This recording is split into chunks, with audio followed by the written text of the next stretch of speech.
여러분이 먼저 오늘 말씀의 주제를 다시 한번 말씀해 주세요. 기도의 청원과 응답. 예. 우리는 기도를 하는 거예요. 기도 하나님께 하는 것은 청원이라고 그러고, 또 하나님께서 우리에게 답을 주는 것을 응답이라고 그래요. 그래서 예레미야 42장은 요나단과 그를 따르던 군사들, 근데 그들이 애국으로 피난할 것을 이미 결심을 했어요.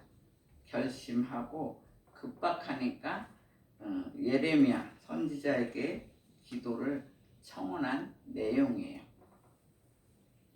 근데 지금도 우리가 그래요. 어느 때는 급박하다 보면 기도하시는 분들한테, 목사님이나 또 기도 깊이 하시는 분들한테 가서 이야기할 때가 있어요. 이 일을 어떻게 하면 좋겠는가, 이제 급박해서 가서 기도를 부탁을 했는데 기도가 자기 생각하고 틀리게 나올 때가 있어요.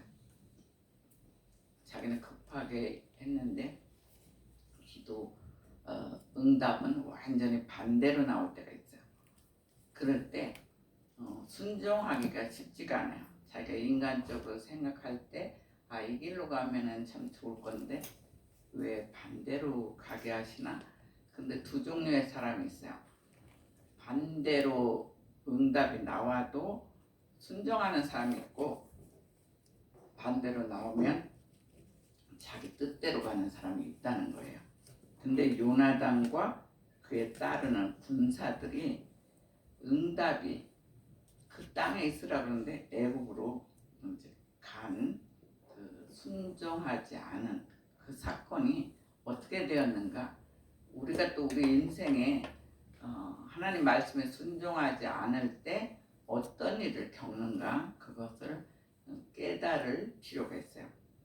이 시대를 사는 저희들에게 주시는 첫 번째 메시지는, 너희는 기도의 청원은 하나님을 믿는 진실함에서 시작하라. 진실함에서 시작하라는 거예요. 기도할 때 기도의 청원은 하나님을 믿는 진실함에서 시작하라, 이렇게 얘기하고 있어요. 3절 한번 읽어주세요. 3절입니다. 42장 3절 한번 읽어주세요. 당신의 하나님 여호와께서 우리가 마땅히 갈 길과 할 일을 보시기를 원하나이다. 예. 그러니까 요나단과 그의 군사들이, 그들이 굉장히 불안하고 초조한 나머지 답답하니까 선지자 예레미야를 찾아와서 청원 기도를 부탁하였다는 거예요. 근데 지금 3절에 읽듯이 여기에서 당신의 하나님 여호와께 이렇게 얘기해요. 자기네 하나님도 되지만 자신이 없어가지고 믿음이 적어서, 예레미야는 믿거든요. 예레미야는 하나님과 교통하는 분이다. 그래서 당신의 하나님 여호와께 라고 한 것을 보면 그들 자신의 믿음과 신앙심이 부족한 것을 나타내고 있어요. 그래서 기도의 청원은 선지자 예레미야한테 부탁할 수밖에 없어요. 자기가 믿음이 연약하니까. 우리도 믿음이 연약하면 언제는 목사님한테, 또 기도하시는 분한테 급박한 거예요. 기도 부탁할 때가 있잖아요. 그런데 요나단과 군대 장관들은 애국으로 피난할 것을 미리 결정했다는 거예요. 그 군사들과 이제 요나단은 지금으로 따지면 장군 같거든요. 그러니까 그런 장군하고 그의 부하들이 미리 자기네들은 애국으로 가려고 이미 다 결정했어요. 결정한 다음에 기도를 부탁한 것이 이게 문제예요. 근데 이는 지극히 잘못된 신앙관이라는 것을 볼 수가 있어요. 우리는 마음에 이미 우리가 원하는 답을 갖고 기도를 부탁하면 안 된다는 거예요. 원하는 답을 갖고는 있지만 주님이 원하시는 주님의 뜻에 순종하라고 얘기하고 있어요.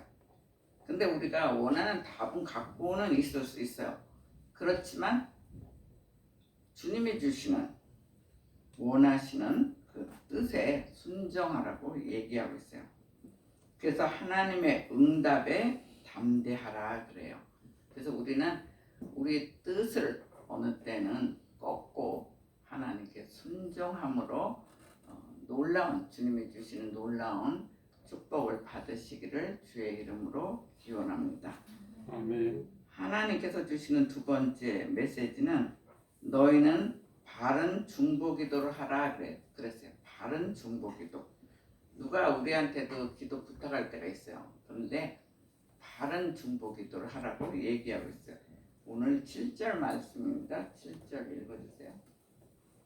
12도에 여호와의 말씀이 예레미야에게 임하니 기도 청혼을 받은 예레미야는 사심없이 기도하는 자세를 취하였다는 거예요. 뭐냐면 그는 하나님의 응답을 가감없이 하나님이 주신 그대로 가감없이 요나단과 그의 군사들에게 그대로 전하여 주었다는 거예요.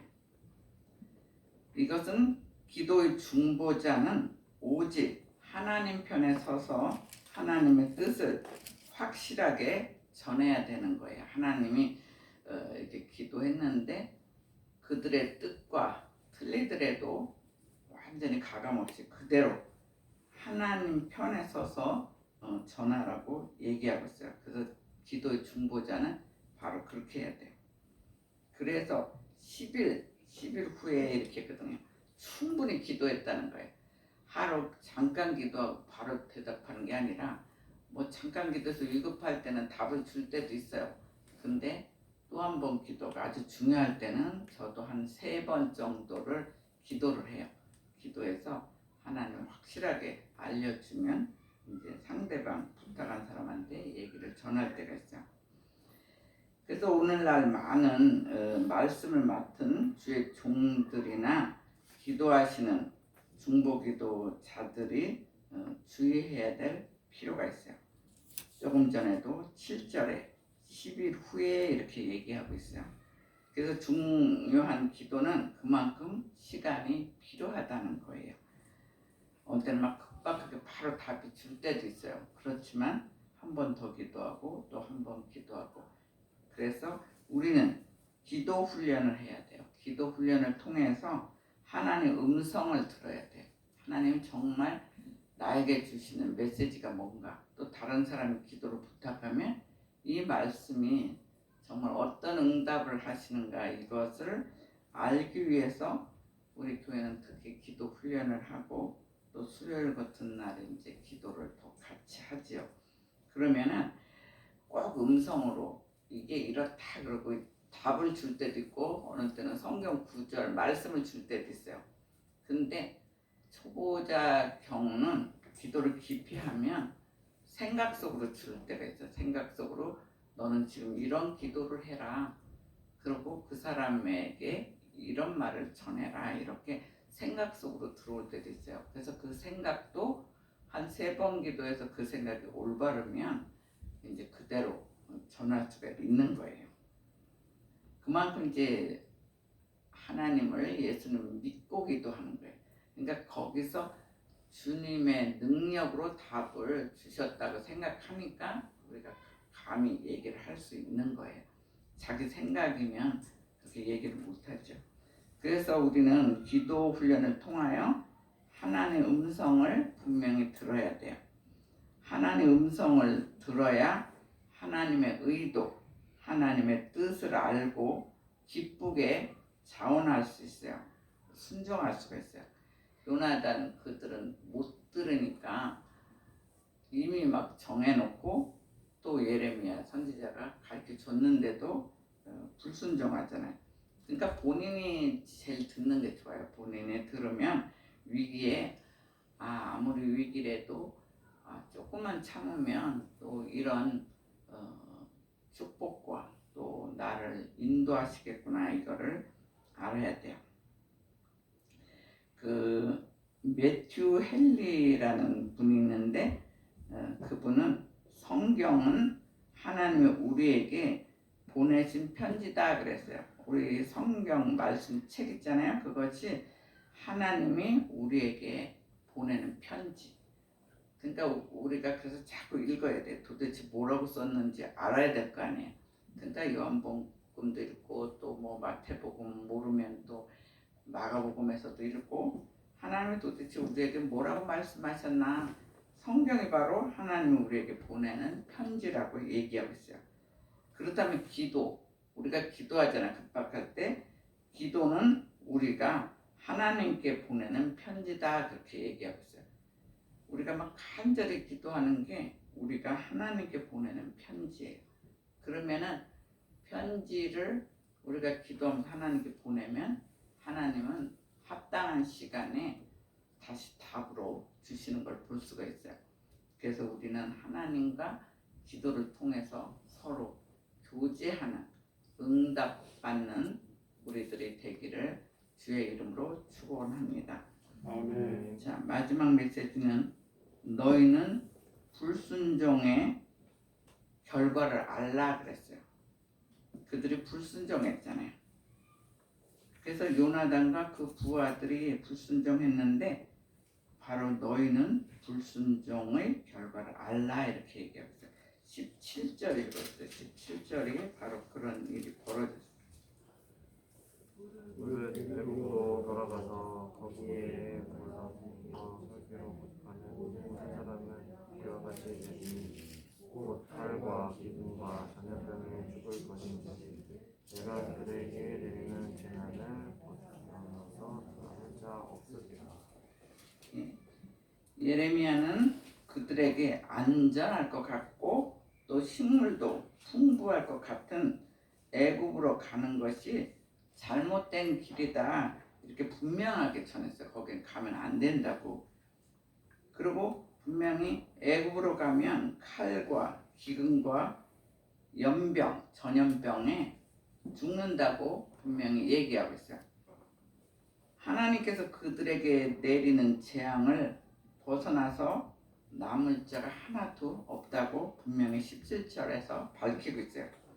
그러나 그들은 결국 하나님 말씀을 어기고 거기가 뭐든지 먹거리가 풍부할 것 같아서 애굽으로 내려갔다는 거예요. 그래서 그들이 예레미야에게 기도 요청한 것은 아까도 얘기했지만 다급한 나머지 부탁했다는 걸 알 수가 있어요. 그러니까 자기들의 뜻대로 행하다가 모두 비참한 죽음을 당하게 됐다는 거예요. 그러니까 거기 가면 뭐 칼과 기근과 전염병에 죽을 것이다. 근데 단 한 명도 살지 못하고 하나님 응답 미리 알려줬는데도 불구하고 거절했을 때 거기서 다 백성들이 죽은 걸 볼 수가 있어요. 그러니까 그 대표자 리더가 굉장히 중요한 거예요. 그 회사에서도 리더가 영적으로 죽으면 그 밑에 있는 사람들 다 따라서 죽을 길을 갈 수밖에 없어요. 교회도 그렇고요. 교회도 하나님의 A로 가라 그러면 A로 가야 돼. B로 가라면 B로 가야 되고 그 거꾸로 가면 성도들까지 다 죽음의 길로 인도할 때가 있어요. 그래서 리더가 각 회사의 리더 또 가정의 제 부모님들이 그만큼 중요한 것을 볼 수가 있어요. 그래서 그리고 또한 범죄자의 기도가 있어요. 범죄자들도 기도를 하지 어떻게 안 하겠어요? 근데 범죄자의 기도는 우리가 또 죄를 범했을 때는 회개 기도하라는 거예요. 회개하지 않고는 좋은 결과를 얻을 수가 없다고 얘기하고 있어요.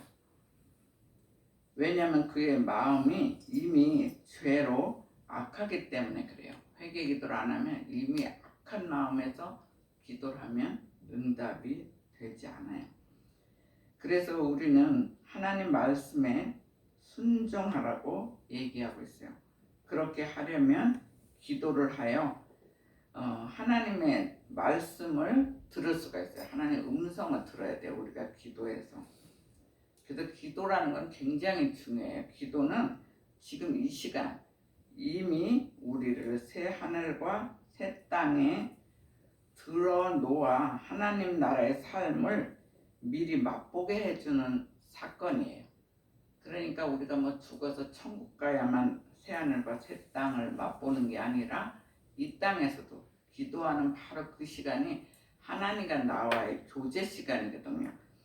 그러니까 이미 새하늘과 새 땅에 우리가 들어가 있는 거예요. 그리고 하나님의 삶을, 그 천국의 삶을 미리 맛보는 것, 그것이 기도다 이렇게 얘기하고 있어요. 그렇기 때문에 기도한다는 것이 기도의 위대한 신비라는 것을 우리가 알고 깨달아야 돼요. 그래서 이 시간을 통해서 하나님의 음성을 듣고 말씀에 순종하여 하나님이 주시는 많은 축복을 받는 저와 여러분이 되시기를 주의 이름으로 축원합니다. 아멘. 네, 다 같이 기도드리겠습니다.